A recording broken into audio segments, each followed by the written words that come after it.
Hey, what's going on, everyone? Your friend Dean Kulaweera here. Every Wednesday, 11 a.m. Eastern time zone, I'm right here live and direct to help you folks out in your job search and sharing job search tips, advice, strategies, and responding to your questions. All right. So, hope everyone's having a great week so far. As you start trickling in, I'm just going to quickly check if all is good at my end, and I am indeed live. And in the meantime, any questions you folks have, feel free to start putting them in the comments. All right, I'm gonna do like a live. It's an open Q&A today, but I will start off and kick things off with a topic I wanted to speak about today, and that is on messaging recruiters. All right, I'm gonna be sharing a few tips on that, and after that, I'm gonna get right into the live Q&A. So yeah, looks like I am live. So don't be shy. Feel free to introduce yourself in the comments. Let me know who you are, what your profession is, what city you're in, and any questions you have, feel free to introduce yourself and network with each other, right? So quick shout out to everyone on LinkedIn, on YouTube, Facebook, Twitter, also on Instagram, tuning in to the weekly live stream. I was having some technical issues with Instagram for a while, but looks like I fixed that, so I go live on Instagram as well. If you want to follow me, by the way, for those of you tuning in, if you want to follow me on Twitter, Instagram, TikTok, as well as those are the three ones. Follow my username, which is at DK Tech Recruiter. That's at DK Tech Recruiter. Look me up on TikTok, Instagram, and Twitter. I post regular daily 60-second job search video tips on those channels as well. So if you've been following me on LinkedIn and YouTube and Facebook, yeah, you'll see me occasionally share those 60-second clips, but I do them like Monday to Friday every day pretty much on Instagram, TikTok, and Twitter. So again, at DK Tech Recruiter, follow me on TikTok, Twitter, and Instagram if you want to see those. All right.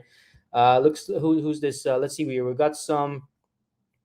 Okay, so we got some questions coming on already. So before I get to the questions, and by the way, if you have any questions, put it in the comments. That goes for those of you on Instagram as well. So shout out to Ronan and Pia also who just tuned in. Appreciate you tuning in. Feel free to put any questions you guys have in the comments related to the job search. I'll get to them shortly. But right now, what I'm going to first do is I'm going to just quickly talk about roles that I'm actively recruiting on right here in the GTA in Toronto. So right now, what I'm looking for, those of you tuning in who are IT professionals, if this sounds like you or someone feel free to send me a direct message. So right now, what I'm recruiting on is I have a client that's looking for a solutions consultant. Okay, this is a pre-sales role. It's customer facing, but they need someone from a very strong IT networking and IT networking and security background. Someone who basically started off their career as a very technical, hands-on person. Network engineering roles, network analysis roles, those kind of positions, and who has now, at a senior level in their career, are now looking for a pre-sales position as a solutions consultant who has worked in such a role. This is a senior level role, so you're looking at least, minimum 8+ years of experience. It's a full-time position. Right now, the role is 100% remote. Eventually, it will shift into a hybrid setup, right, as things approach normalization, so to speak. So it is a full-time role. So look, if that sounds like you or someone feel free to give me send me a direct message. And if you have someone you want to refer, hey, I'll hook you up with a referral commission if things work out. All right, I'll take care of you. Don't worry about that. So that being said, that is what I'm actively recruiting on right now. That is top of my list. So if that sounds like you or anyone let me know. All right. So let me get into today's topic and what I wanted to first talk about before I get into get into the questions in the comments. I receive on I don't know, like multiple times a day, definitely many times a week. I receive introductory messages from candidates who reach out to me on on LinkedIn, right? Introducing themselves, like, hey Dean, I'm so and so, blah blah blah, whatever. So and the major complaint I hear from so many people is, look, Dean, I'm sending out messages to recruiters. Why are recruiters not responding? So a very quick tip I wanted to share, and this is this week's weekly strategy, and this is something all of you who are tuning in who are job seekers, what I want you to think about. I wanted to share a few tips in regards to that. Now, Pia, I saw you have a question on Instagram. I'm going to get to your question shortly. But first, before I get into that, is look, when a recruiter receives your message, right? When a recruiter is reading over your message, there are three things they're looking for and assessing when they're deciding on whether or not they want to spend some more time talking to you, or even responding to your message for that matter. The first thing that they're thinking is, when they see your messages, am I recruiting for someone with this skill set? Okay, so if you're a Java developer, you're a project manager, you're a business analyst reaching out, first thing the recruiter is asking themselves when they're looking at your messages, am I actively recruiting for this skill set right now? Because look, recruiters had to prioritize just like everyone else, folks. All right. Second thing the recruiter is asking themselves is, do I anticipate recruiting for this skill set in the future? So if it doesn't meet criteria number one, which is, am I actively recruiting on this skill set? Number two thing the recruiter is going to be looking into is, do I anticipate recruiting on this skill set in the near future, right? In the near future. The third thing they might be looking at is, have I ever recruited for this? Have I frequently recruited for this skill set in the past? Okay. Now, if your message does not meet any of these criteria, chances are they're not going to respond. They're not going to get back to you. They're not going to respond. They're not going to put it as high on their priority list as to whether or not they want to actually get on a phone call with you or respond to your message or getting communication. Because again, a recruiter's number one priority, folks, is roles that they are actively recruiting on right now, right? The roles that a recruiter is recruiting on actively right now is where their main focus and attention is going to be. So that's why the first thing a recruiter is thinking about when you send them a message is, am I actively recruiting for this person's skill set right now? If you are, and if you do appear to have the profile that they're looking for, potentially, maybe not, maybe they're not sure if you have everything. But if that seems to be the case, they will give you a message, and getting into communication with you, they're going to give it a much higher priority, because that's something they're actively recruiting on right now. Now, just because that's not the case, that does not mean they're going to completely ignore your message, right? Because then they're going to go into number two, which is, okay, I'm not looking for this person's skill set right now, but do I anticipate working on and recruiting on positions requiring this person's skill set or similar skill sets in the near future, right? Because that's priority number two, right? Because the recruiter is not just thinking about what they're working on right now, they're also looking to pipeline into the future. It's called pipelining, right? They're getting prepared and getting in communication with candidates that they might be recruiting on in the near future. So that's the second priority. Now, if your skill set is in an area that they feel that they're going to be recruiting on in the near future, that's when they go into category number three, right? Which is, okay, I'm not recruiting on this person's skill set right now. I'm not recruiting on anything in the near future for this person's skill set. And the third criteria is, well, typically in the past, have I frequently gotten roles in this area? So maybe I'm not aware of anything that I'm anticipating right now. Maybe I don't know if anything's coming up in the near future, but based on my past experiences as a recruiter, have I frequently recruited in this area? And if so, hey, maybe I should get in communication with this candidate, right? So that's kind of how it trickles down, right? So number one is, what am I actively recruiting on right now? Does this person appear to have the right skills? I definitely want to get in touch with them. Number two is, okay, I'm not recruiting on this person's skill set right now, but I do anticipate something in the near future. In that case, I definitely want to get in communication with them. And number three is, okay, I'm not recruiting for this skill right now. I don't anticipate anything in the near future, but in the past, I have frequently recruited for this particular type of skill set. So I do want to get in communication with this candidate and see if there's a way that I can, work something out in the near future, or maybe at some point in the future. So I should be networking with them right now. Now, all of that being said, folks, here's the thing. If your message sucks, if you have not written a good message, an effective message, none of that's going to matter. The recruiter is not even going to go through these three mental steps in their mind.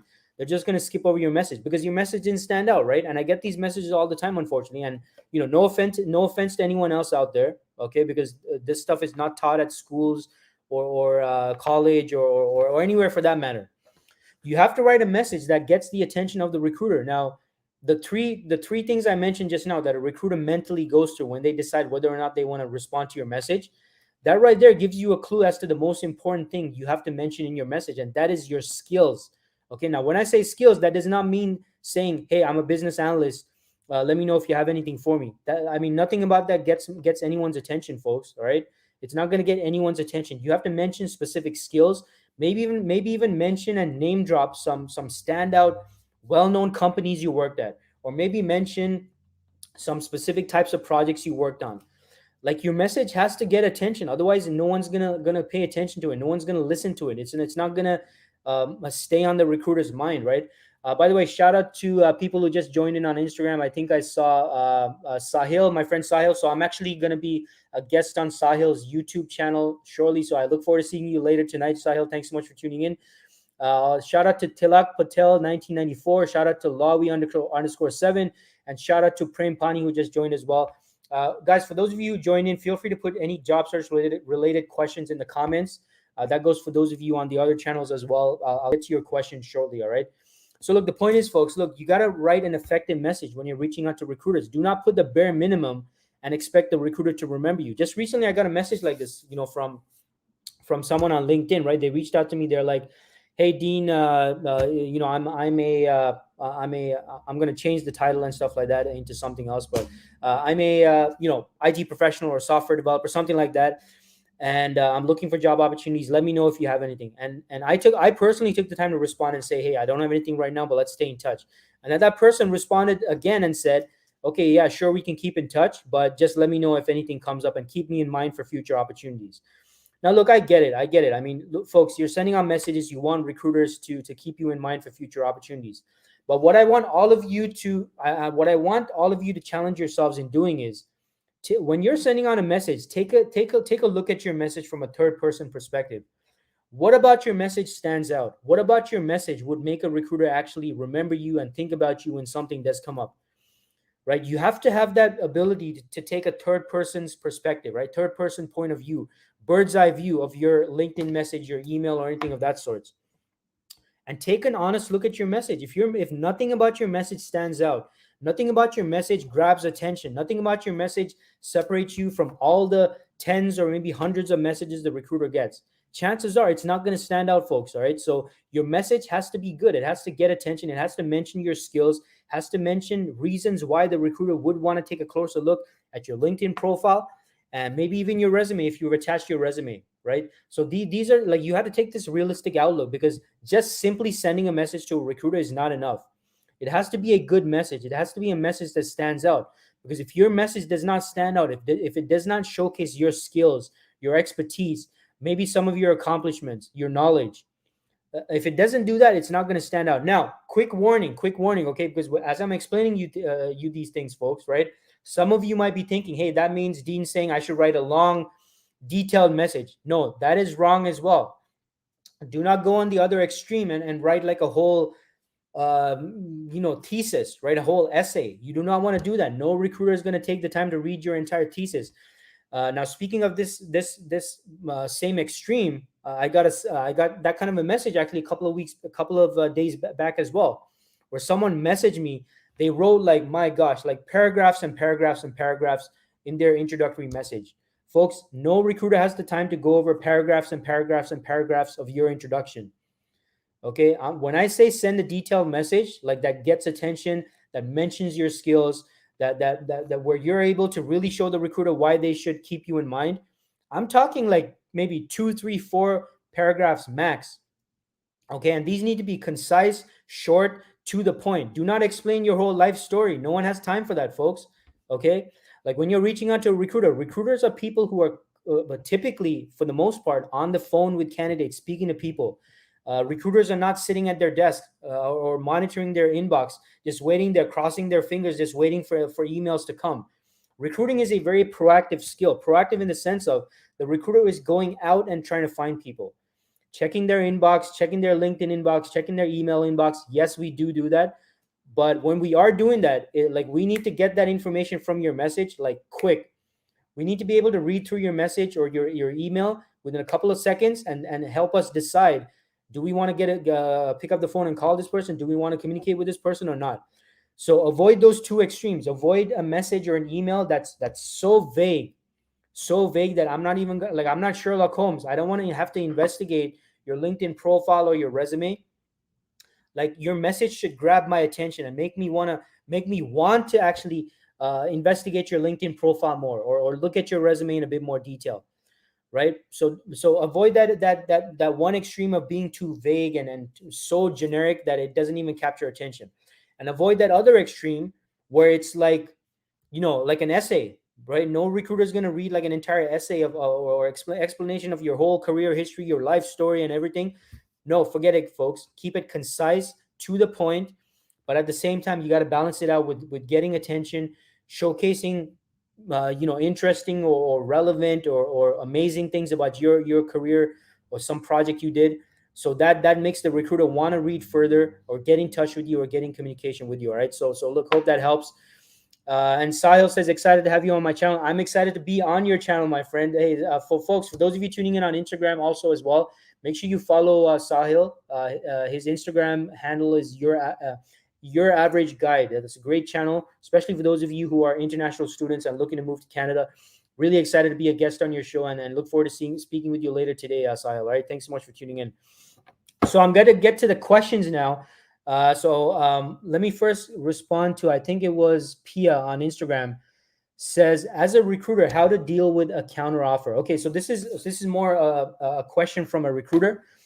So what Pia is asking is, look, if you're a recruiter and you have a candidate, you're really interested in getting this candidate on board. Now, Pia, I'm not sure if you're a staffing agency recruiter. I'm not sure if you're a corporate in-house recruiter, but in either case, what the situation that Pia is dealing with is, I guess she's put out an offer for this candidate that she wants to bring on board for the hiring team, and the candidate has a counter offer. Now, two things I want to bring to your attention, Pia, is number one is you have to kind of set the stage for how to handle this way earlier on, right? So something I do to handle counter offers as a recruiter is I always have this discussion and verify where the candidate stands in relation to the role that I'm representing them on, like way before. Like, I'm talking after the first interview, after the second interview, and after the final interview as well. All the way along the way, I'm assessing the candidate's interest level. So I'm trying to gauge, hey, what's your interest level at? How do you feel about this opportunity? How does this opportunity compare to other opportunities you're interviewing at? How would you rank this position with my client versus other places that you're interviewing? I'm not asking them about where they're interviewing or any private information like that. I don't care about none of that stuff. All I want to know is, hey, after meeting with my client, after meeting with this hiring team, where do you stand in terms of your interest level? Where would you rate your interest level? What are some gaps? What are some things that are not ideal in this role? Right? So first thing, PI, is along the way, you have to be building out this and kind of setting the stage along the way. You have to be figuring out where the candidate stands throughout the interview process, from step one to the final interview. Now, at the final interview, and when it comes to the point where you're putting an offer on the table and they have a counter offer on the table, and maybe the other counter offer is something higher than what your company's offering, then one simple question that I like to ask, and this will help the candidate decide if it makes sense for them to go with your offer or the competing offer. I always ask every candidate this that has ever told me, Dean, I like this, I like your client, I like your company, but I have a counter offer that's offering more. Just one simple question, Pia, right? And this is what I asked them. I said, if the money was the same, if the offer, the compensation package, the vacation, the benefits, all that stuff, if everything was the same between these two offers, who would you rather go with? Me, my client, right? This hiring team, or would you go with the counter offer with the other company? Which one would you rather go with if everything was the same? And then I listen to what they say. And you know what? They in most of the time, because I've done my due diligence in the previous steps of the process, they usually, in most cases, it's like, well, I'd rather go with yours. And then I ask them why, right? And then I kind of solidify those reasons why. But sometimes they might say, well, I still go with the other offer, right? And then that's where you can probe and investigate what those things are, because it's not always about money. Yes, money is important. Yes, compensation is important. Yes, benefits and all that stuff is important. But you also want to verify if there's other things that might be preventing them from going with your counter offer, right? That you're offering. So look, hope that helps, Pia. Let me know if that helps, and let me know in the comments. That was from Instagram. All right, so let's go to over here. We got Vishnu Priya on LinkedIn asking a question. So Vishnu Priya says, "Hi, I have an experience 1.7 years in software field, but they are expecting minimum 3 years. What can I do? Well, I mean, there's nothing you can do, Vishnupriya, right? If the role requires someone with 3 years of experience, and you have only 1.7 years, I'm not sure what point seven is. Do you mean 1 year and 7 months? Like, I'm not sure what that even means, right? But look, you don't have the required experience. Now, even that might not be an issue if at the interview, right? Because I'm not sure, Vishnupriya, what stage of the process you're in. Like, I don't know if you're saying that you went in for the interview and they're saying that, or if this is before the interview, you're trying to apply for the role. If you're trying to apply for a role, you don't have and there's a big gap between the number of years of experience or the expertise you bring to the table, and what they're looking for in an ideal candidate. If the gap is too big, then there's not much you can do, right? There's not much you can do unless you're able to somehow show them that even though you only have 1.5 years of experience, you still have the knowledge, skills, expertise to solve the problems they're looking for in this role. That's a different story. But if not, there's not much you can do, and you're applying for the wrong roles, right? So Vishnupriya, what you got to do is you got to maybe go for those junior level roles, right? Because if they're expecting minimum three plus years of experience, that's like an intermediate level position, in my opinion, right? I mean, instead of trying to waste your time trying to change their minds on why they should consider you for an interview, you're better off just focusing on the junior level positions.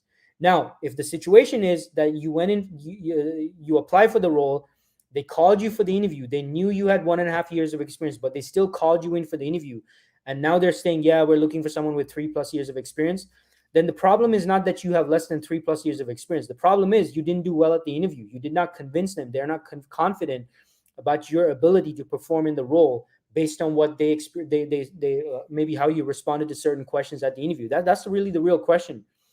That's really the real concern that they have, right? So what happened there is initially the fact that you had 1.5 years was not an issue for them. Otherwise, they would not have called you in for the interview. Now, if you got called into the interview and now they're saying, oh, well, we appreciate your time, we like you, and blah, blah, blah, whatever, BS story they're saying. But we're really looking for someone with 3 years of experience. Well, if they were looking for someone with 3 years of experience, why did they call you for the interview in the first place, right? So what this tells me is that they have some concern, or they have some hesitation or some uncertainty about you that they don't want to tell you about, because they don't want to risk offending you or hurting your feelings or something like that. Because unfortunately now we're living in a period of time where people's feelings are like so fragile. So no one's willing to give real feedback anymore, right? Now this is the issue now. This is why so many of you are not receiving real feedback from candidates, because we're in like the snowflake era, right? So in any case, that's what happened, Vishnupriya, right? So what you got to take a look at is, hey, what did I do at the interview that might have made them feel less certain about my ability to perform in the role, right? And this goes to everyone else out there, by the way, right? If you get called in for an interview, right, and then after the interview they bring up something that was clearly obvious on your resume, that means that something happened at the interview that resulted in them feeling less certain about your ability to perform in the role.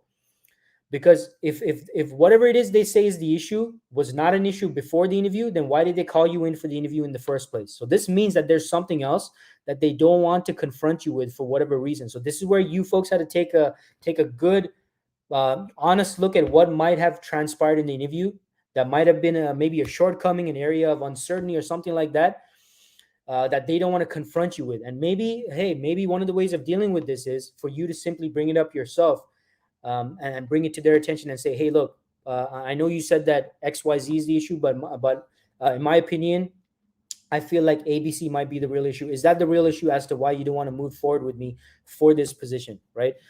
So hope that helps, Vishnupriya. Let me know in the comments. And Vishnupriya says, I am in open work permit. How can I get into software industry? Well, you get into software industry by applying for roles that are junior, right? In terms of, I'm assuming that's your level. You said 1.5 years of experience before, Vishnupriya. So yeah, I mean, that's how you get into it, right? That's a very general question you're asking. So if you have a specific question in terms of how to get into the software industry, feel free to ask in the comments. But folks, look, if you want good answers, you have to ask specific good questions, right? I mean, that's just a tip out there for those of you tuning in. Hit me up with a like and share, folks, if you found this session helpful so far. Does not look like there are any more questions. So look, if you're too shy, you snooze, you lose, folks. I did my part. I showed up here to answer your questions, but it looks like there are no more questions. So With that being said, I'm going to end the stream right now. So appreciate appreciate everyone tuning in. Hope everyone got great information out of today's session. Remember to mark your calendars and tune in every Wednesday, 11 a.m. Eastern time zone. Right here, I'll be talking about various job search related topics and also sharing tips and strategies, and of course, responding to any questions all of you great folks have in the comments as well. All right, so appreciate you tuning in. Oh, excuse me. Appreciate you tuning in. And again, Wednesdays, 11 a.m. Eastern time zone, folks. Make sure you tune in. Make sure you join in. And I'm going to be right here, right? And again, if you're an IT professional in the Greater Toronto area or anywhere in Canada, you're here in Canada and you're an IT professional, definitely send me a direct message and connect with me. I love to hear more about yourself, your career goals, and see if there's any way I can help you personally with anything my clients are currently looking for, and seeing if I can help match you up with opportunities in the IT space, which is such an exciting hot space. I'm so excited to be a part of as a recruiter. All right. Hey, appreciate everyone tuning in. Keep pushing through, folks. Don't give up, and continue progressing in your job search. Right. See you folks again next week. And again, hit me up with that like and share. Right. I always appreciate the likes and the reshares. Take care, everyone, and have a fantastic week.